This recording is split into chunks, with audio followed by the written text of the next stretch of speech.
Il y a des particularités en microbiologie maladie infectieuse, c'est qu'il y a des acteurs un peu spéciaux, je dirais. Il y a l'Institut Pasteur, bon, qui certes, où il y a des unités, INSERM et CNRS, mais c'est une sorte de vaisseau amiral qui existe historique et plus qu'historique, actuel aussi, en termes de maladies infectieuses. Il y a l'IRD, l'Institut de recherche et développement, dans sa partie biologie santé, que vous savez, qui fait finalement de la recherche dans les pays du Sud. Et une grande partie de la recherche biomédicale dans les pays du Sud est autour de maladies infectieuses. Donc c'est un acteur assez particulier. Et puis le troisième acteur particulier, c'est l'ANRS, l'Agence nationale de recherche sur le sida et les hépatites, puisque elle coordonne et finance l'ensemble des recherches sur ces deux thématiques. Pour coordonner, il faut déjà savoir ce qui se passe. Et donc on a fait un état des lieux qui a permis de voir qu'il y avait déjà finalement un certain nombre de gros centres qui s'étaient formés assez spontanément et qui étaient plutôt spécialisés dans le domaine de la microbiologie et maladies infectieuses. Alors il y a bien sûr la région parisienne avec Pasteur, mais il y a aussi d'autres centres, des hôpitaux, les structures de recherche qui sont liées au CEA et avec la vallée d'Orsay, donc en biologie structurale en particulier. Il y a à Lille, avec un gros centre de maladies infectieuses qui associe l'Institut Pasteur et l'INSERM et le CNRS. Il y a à Strasbourg, il y a à Lyon, j'y reviendrai tout à l'heure.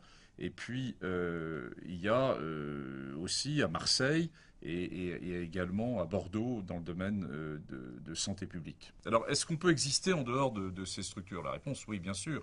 Hein, il y a une excellente équipe qui se trouve à Limoges, qui est une équipe à venir et qui existe un peu seule, mais qui a d'excellentes collaborations. Mais enfin, ça donne quand même l'idée qu'on va aboutir à des centres d'un certain volume et avec une certaine puissance à la fois de nombre d'unités, puissance intellectuelle qui va être nécessaire. Donc ça, c'est une première, c'est favoriser finalement la constitution de pôles lourds. L'ensemble du groupe, du conseil scientifique, un peu de l'Institut de maladies infectieuses, a défini un certain nombre de priorités un peu thématiques autour, par exemple, de la vaccination, hein, de toute la recherche très fondamentale sur les nouveaux vaccins, de la recherche en biotechnologie sur les nouveaux vaccins. Et en particulier, il faut savoir qu'il y a plein de vaccins sur lesquels on est encore en échec. Il y a des tas de vaccins qui sont des réussites. Le vaccin contre le VIH, le vaccin contre l'hépatite C, le vaccin contre toute une série de parasitoses, on est encore en échec.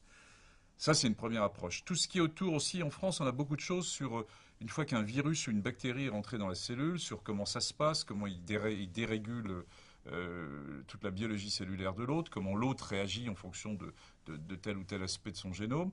On a assez peu de choses avant la pénétration dans la cellule, c'est-à-dire sur tout ce qui est la phase d'infection à proprement parler. Et là, il y a tout un aspect de recherche qui doit être favorisé. On va aider en tout cas la création à Lyon d'un centre de maladies infectieuses qui sera particulier parce qu'il sera ouvert vers l'ensemble de la virologie, l'ensemble des biotechnologies et avec la conception de nouveaux médicaments antiviraux et avec un lien très particulier lié à l'industrie pharmaceutique lyonnaise et avec la présence en effet de Biomérieux. Donc c'est comment là on peut aider à la constitution, au rassemblement finalement de compétences scientifiques pour avoir une force de frappe suffisante, pour avoir une visibilité internationale dans le domaine. Il y aura bien sûr des liens avec Grenoble pour tout ce qui va concerner la biologie structurale qui est un élément essentiel et la recherche fondamentale une fois de plus est un élément essentiel dans le domaine des maladies infectieuses.